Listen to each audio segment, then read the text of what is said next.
Hi hello అందరికీ good morning అండి. ఈరోజు వీడియో ఏంటంటే ఇది షాంపూ అండి. ఏం షాంపూ అంటే బీట్రూట్ వాటర్లో షాంపూ కలుపుకొని హెయిర్ వాష్ చేసుకుంటే మీకు 2-3 ప్యాకెట్లు పట్టే షాంపూ కూడా మీకు చాలా తక్కువ షాంపూ పడుతుంది. ఇంకొకటి మనము వాటర్లో కలుపుకొని హెయిర్ వాష్ చేసుకుంటామో అదే వాటర్ ఇట్లాంటి బీట్రూట్ వాటర్లో కలుపుకొని షాంపూ చేసుకుంటే చాలా హెయిర్ బాగుంటుంది. మనం డైరెక్ట్గా షాంపూ పెట్టుకోకుండా ఇలాంటి వాటర్లో బియ్యం కడిగిన నీళ్ళల్లో ఇట్లాంటి బీట్రూట్ వాటర్లో లేకపోతే గంజిలో షాంపూ వేసుకొని హెయిర్ వాష్ చేసుకుంటే బాగుంటుందండి.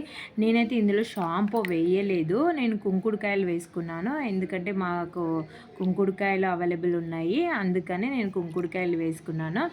ఇది మీరైతే ఇదిగోండి కొంచెం కొంచెం కుంకుడుకాయ పొట్టు ఉంది చూసారా, మీరు మాత్రం షాంపూ వేసుకోండి. మీకు కూడా కుంకుడుకాయలు ఉంటే కుంకుడుకాయలు వేసుకోండి.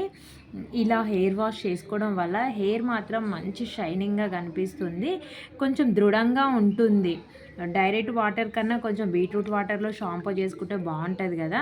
అందుకని ఇప్పుడు సమ్మర్ కూడా కొంచెం టైం కూడా దొరుకుతుంది అందరికీ, ఎందుకంటే పిల్లలకి హాలిడేస్ కాబట్టి మనకు కొంచెం టైం దొరుకుతుంది. ఇలా ఎవరిమైనా సరే ఎక్కువ మనకి ఇది పనిచేసేది ఏంటంటే డాండ్రఫ్ పోతుందండి. చాలా బాగుంటుంది హెయిర్, డాండ్రఫ్ పోతుంది, హెయిర్ ఫాల్ కూడా తగ్గిపోతుంది. అందుకని ఎవరికైనా కుదిరితే ఈ టిప్పు మాత్రం ఉపయోగపడుతుందని వీడియో చేశానండి. ఇదిగో చూడండి, వాటర్ కూడా బీట్రూట్ వాటర్ వచ్చాయి. ఇంకొకటి మన ఒక్కొక్కసారి బీట్రూట్స్ ఖరాబ్ అయితే పడేయకండి. ఇట్లా మిక్సీలో వేసుకొని జ్యూస్ చేసుకొని వాటర్లో కలుపుకొని బిబ్బిరి తీసేయచ్చు. లేదంటే చిన్న చిన్న ముక్కలు చేసి వాటర్లో వేసేసి ఇలా మంచిగా పిసికి వాటర్ వస్తే ఆ తర్వాత ఆ ముక్కలు పడేసి దాంట్లో మీరు షాంపూ వేసుకొని పెట్టుకోవచ్చు. ఈ వీడియో నచ్చితే like, share, subscribe. Thank you అండి.